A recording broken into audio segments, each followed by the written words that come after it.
E aí pessoal, bom dia, boa tarde, boa noite a todos que estão nos assistindo. Sejam todos bem-vindos a mais uma aulinha do Cursinho Ideia, ok? Hoje a gente vai falar de biologia, né? Assunto particularmente amado por muitos, odiado por muitos, né? Mas importante para todos, ok? Então fiquem atentos na nossa aulinha. E basicamente hoje a gente vai dar continuidade ao nosso conteúdo de tecido, certo? E para finalizar os nossos conjuntos de tecidos, a gente vai falar do nosso tecido conjuntivo quase que mais importante, né? Um dos que a gente classifica como mais importante, que é o nosso tecido ósseo, ok? Que dá sustentação para a gente, dá diversos outros benefícios que a gente vai falar melhor hoje, ok? Eu sou o professor Natanael Vasconcelos, certo? E sejam todos bem-vindos à nossa aulinha. Então vamos começar com uma introduçãozinha bem breve, certo?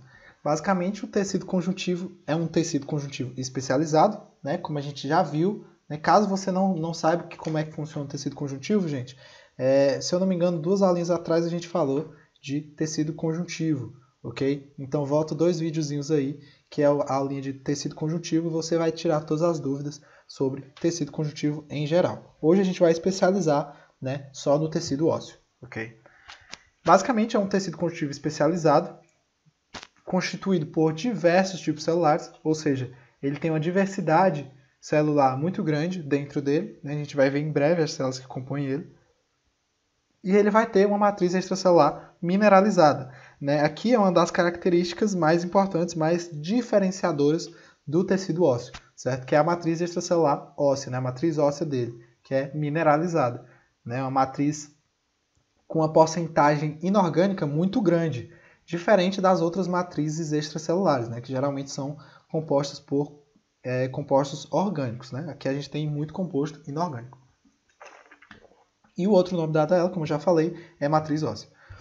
A gente tem aqui, no nosso tecido ósseo, uma grande rigidez e dureza, né? Basta você lembrar do osso do seu organismo, né? Do osso do seu corpo, sei lá, do osso do seu braço, da sua mão, do seu dedo, né? Ele é duro e resistente, né? A gente não quebra o osso com facilidade, né? E ao mesmo tempo ele aguenta muita pancada.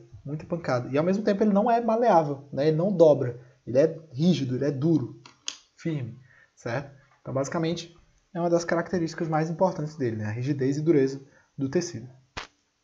A gente vai ter diversas funções, né? Apesar dos pesares, a gente acha que, não, o osso só serve para me, para me sustentar. Também, né? Mas não só isso, vamos pensar. O osso tem a função de sustentação, como a gente já falou, né? Como você jovem padawan já deve saber, que é basicamente sustentar os nossos movimentos, nos sustentar em pé, ok? Meio que segurar a nossa estrutura, né? Então o osso realmente tem essa função muito importante, ok? Como a gente já falou de movimento, junto com os músculos, né? É de grande importância. Tem função também de proteção, né? Alguns ossos eles envolvem órgãos vitais, né? E esses ossos que envolvem os órgãos vitais estão protegendo os órgãos de impactos externos e etc. Né? Vão dar proteção a mais aí para o nosso organismo. Basicamente também vai alojar e proteger a medula óssea, certo? Então a medula óssea, que é a parte mais internazinha do osso, certo? Ela tem a função importantíssima de produzir sangue, já a gente vai ver melhor, né? De produzir células do sangue. Então, se a gente tiver algum probleminha com a medula óssea, a gente vai ter probleminhas no nosso sangue, né? Isso é muito preocupante porque o sangue é muito importante. Então, por isso que os órgãos, os ossos, eles protegem lá e alojam a nossa medula óssea, ok? E também vai ter a função de depósito de íons, certo? Que é o fosfato e o cálcio. Basicamente são os compostos inorgânicos que vão compor a matriz inorgânica do osso, ok? Agora vamos falar sobre as célulazinhas, né? As células mais fofas de todos os tecidos, que são as células do tecido ósseo, certo? Vamos lá. A gente vai ter a nossa primeira célulazinha, nosso bebê, né? Nosso jovem aí, que é o osteoblasto, certo, gente? O osteoblasto ele é chamado de célula jovem do tecido ósseo.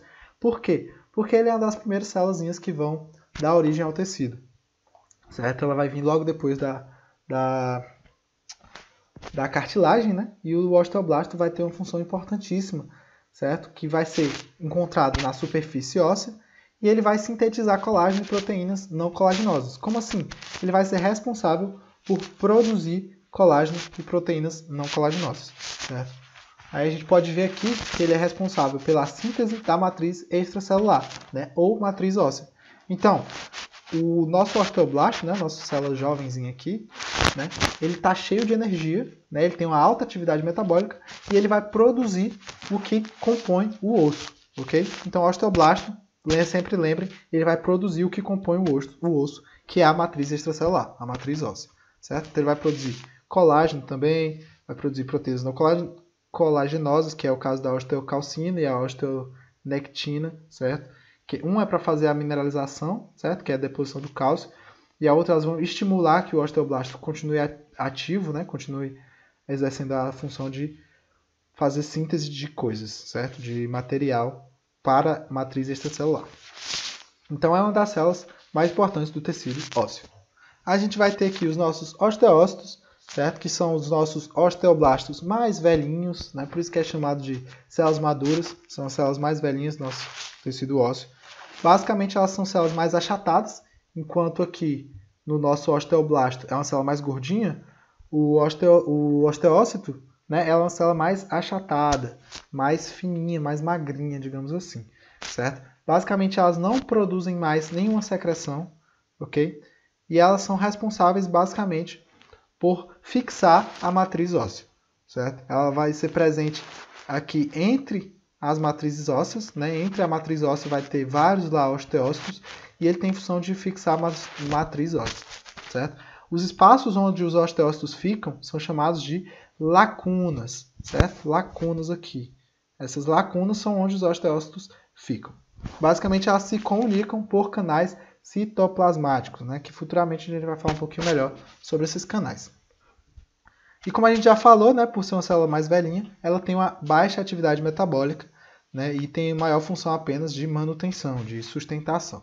Okay? São os osteócitos. Já os osteoclastos, né, são as células mais diferentes, digamos assim, do tecido ósseo. Elas têm uma função muito curiosa e muito importante, que é de degradar e refazer o nosso osso, certo? Então ela tem a função de reabsorção óssea. Quando o nosso tecido lá está ou machucadinho, né, ela vai meio que degradar a parte machucada e repor o cálcio e vai meio que tentar refazer o osso, né? Lógico que essa atividade não é tão, meu Deus, eu vou rachar meu osso no meio, daqui a pouco eu vou ter 2 ossos lá que vão ser refeitos pelo osteoclasto. Não, não é assim. Ele faz estruturas, ele faz consertos, entre aspas, né, pequenos.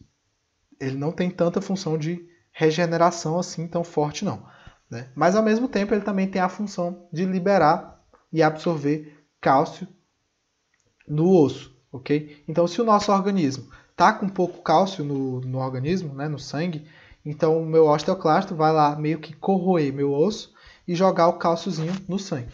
Se for o contrário, eu tiver muito cálcio no sangue, o meu osteoclasto vai pegar o cálciozinho do sangue e fixar no osso, ok? Então a gente vai ter aqui o exemplozinho, né? As paratireoides. Se elas verem que eu estou com pouco cálcio no sangue, as paratireoides vão liberar o paratormônio, né?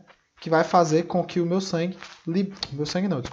meu osteoclasto libere cálcio para o sangue, certo? E se for o contrário, se eu tiver muito cálcio no sangue, então minha tireoide vai mandar calcitonina para o meu osteoclasto e o osteoclasto vai chegar, pegar o cálcio do sangue e fixar no osso, certo? Então essa é a função do osteoclasto, tirar e adicionar o cálcio no osso, dependendo da situação. Aqui uma imagenzinha só para a gente brincar, né? A gente vai ter aqui o nosso osteoblasto, que vai estar construindo o osso, e o osteoclasto, que vai estar destruindo e reformando o osso, ok? Aqui só uma questão de posicionamento, né? O osteoblasto a gente vê que está na parte mais externa do osso, o osteócito, né, na parte interna, e o osteoclasto aqui, que é uma célula muito grande comparado com as outras, certo? Que vai estar também na parte externa do osso. E a gente vai ter a famosa matriz extracelular, né, ou matriz óssea que a gente falou tanto, certo? Basicamente, ela é formada pelo quê? O que é que a matriz óssea é formada? Ela é formada tanto por uma parte orgânica quanto por uma parte inorgânica, ok? Como a gente até já falou. A parte orgânica é basicamente fibras colágenas, certo? Que são aglomerados de proteínas. E a parte inorgânica são basicamente íons de cálcio e fosfato, certo? Que são a parcela inorgânica do osso. Essas duas parcelas dão a rigidez e resistência aos ossos, né? Por isso que eles são duros, por isso que eles são resistentes, devido a essas duas parcelas aqui. A gente vai ter a presença de endósteo e periósteo, na verdade, endósteo e periósteo, que são responsáveis pela nutrição e formação dos osteoblastos, certo? As células que a gente já citou, ok? Endósteo, que a gente pode ver, é a parte internazinha do osso, e periósteo é a parte externazinha do osso, certo? Então eles têm funções aí de nutrição e formação dos osteócitos, ok? A gente tem aqui um exemplozinho de osso, né? E as distinções dos tipos de osso, né? Entre aspas, que é o osso esponjoso, né? E aqui o osso rígido, que a gente vai ver já já. A gente tem duas formas de classificar o tecido ósseo, né? Que é a forma macroscópica e a forma microscópica. A forma macroscópica é uma forma equivocada de classificar o osso. Por quê? Porque basicamente a gente olha o osso, a gente pensa, tem uma parte do osso que é esponjosa, que é cheia de buraquinhos, e outra parte que ela é compacta, né? Então a gente acha que são duas coisas diferentes. Só que quando a gente vai olhar microscopicamente, é tudo uma composição só, certo? Então, na parte macroscópica, a gente vai ter o osso compacto, né, que é essa parte aqui mais interna, ok? Que não apresenta cavidades visíveis, ou seja, a gente não enxerga aqui buraquinhos nele, né? E são encontrados nas regiões mais periféricas dos ossos longos, certo? Irregulares e chatos. Então, nos ossos longos, irregulares e chatos, eles são encontrados na parte mais periférica. Já o osso esponjoso, que é essa parte aqui mais superior da imagem, a gente vai ter inúmeras cavidadezinhos, buracozinhos, né, comunicantes. Por isso que é chamado de esponjoso, por causa dessas lacunazinhas que tem, certo? Elas são localizadas nas extremidades dos ossos longos e nos centros dos ossos irregulares e chatos, certo? E basicamente eles vão delimitar aqui o canal medular, certo? Por onde vai passar aí a nossa medula, ok? Nossa medulazinha óssea importantíssima.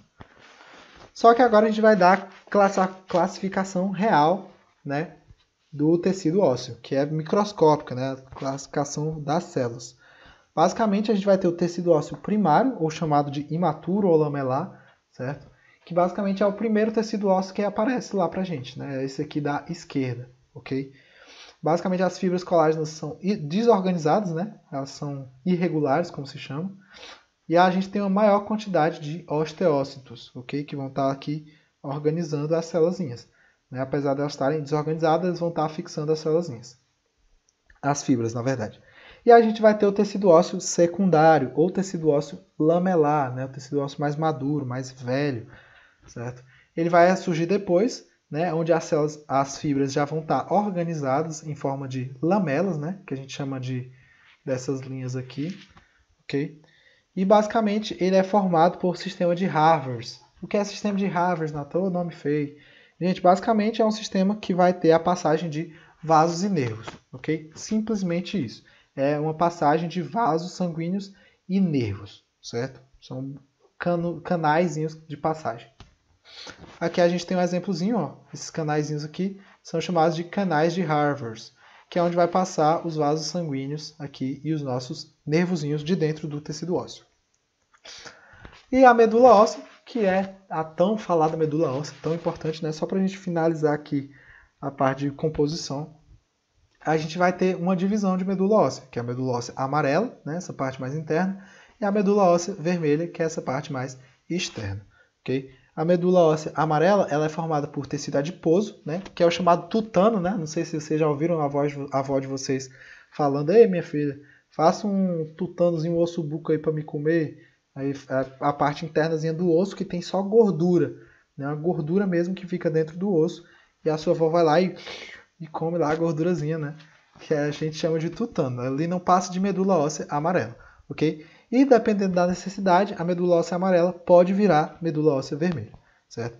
E a medula óssea vermelha, ela tem a função de produzir células sanguíneas, certo? Que é as nossas células sanguíneas, as hemácias lá, as plaquetas, certo? Elas são formadas aqui pela medula óssea vermelha, ok? Os glóbulos brancos também, certo? E vai ter, dentro da medula óssea vermelha, a gente vai ter a presença de células tronco medulares, né? Que vão ser células tronco que vão formar as células sanguíneas, certo? Só para a gente encerrar mesmo de vez, a gente vai fazer umas... Eu trouxe aqui uns exemplos de doenças relacionadas com o tecido ósseo, né? Que podem ser cobradas nas provas. Que basicamente a primeira que eu trouxe foi o raquitismo, é muito comum, certo? Que é basicamente causado pela deficiência ou de vitamina D, né? Que a vitamina D faz a calcificação dos ossos, né? A fixação do cálcio nos ossos, ou deficiência de cálcio ou fósforo, certo? Então, se eu tiver ou deficiência de vitamina D ou deficiência de cálcio ou fósforo, eu posso ter o raquitismo, né? O que é o raquitismo? É quando eu tenho essa curvatura maior nos ossos, né? Os ossos eles vão ter uma curvatura maior do que era para ter. Isso aqui é devido à falta de minerais no osso, ok? Por isso essa curvatura feita, como se ele tivesse menos rígido e acabasse meio que encurvando, certo? E a gente vai ter também a famosa osteoporose, certo? Só para finalizar, que é basicamente uma função de baixa densidade óssea, ok? Quando o nosso osso está com uma baixa densidade óssea, ou seja, uma baixa matriz óssea, a gente tem osteoporose, ok? Ocorre também com mulheres depois da menopausa, né? Na menopausa, que é basicamente quando o organismo da pessoa não consegue produzir devidamente a matriz óssea, né? Então o osso fica mais fraco, fica mais poroso, fica com mais espaços, certo? Isso acaba trazendo fragilidade aos ossos, né? E pode acabar causando fraturas, né? Alguns machucados, certo? Então acaba facilitando a pessoa a ter injúrias nos ossos, certo? E ocorre bastante ou no envelhecimento ou na menopausa da mulher, que também está ligado com o envelhecimento, certo? E basicamente é isso, pessoal. Muitíssimo obrigado pela atenção de todos. Espero que vocês tenham gostado bastante da aulinha, né? Essa aqui vai ser a minha última aulinha gravada no canal do YouTube. Então é uma aulinha especial para mim, certo? Então muito obrigado a toda a atenção de vocês, certo? Depois de mim vai vir um outro professor incrível também que vai passar as aulinhas para vocês, vai falar de sistemas, certo? E os professores do Ideias são incríveis, então continuem assistindo as videoaulas. Se vocês tiverem dúvida, mandem aí no canal, né? Ou manda no nosso Instagram também. A gente está lá com TV Ideia para ajudar vocês, certo? E é isso. Continuem estudando, continuem no foco, certo? Sempre buscando os sonhos de vocês. É importantíssimo, gente. Com o estudo a gente vai para onde a gente quer, certo? Então sempre estejam realizados com os estudos, nas vidas de vocês, certo? Sempre estejam estudando e para qualquer coisa que eu puder ajudar, eu sempre vou estar disponível, certo? Podem pedir o meu contato, qualquer coisa aí. E tamo junto, pessoal. Um beijo, um abraço, um queijo, um amasso e até mais.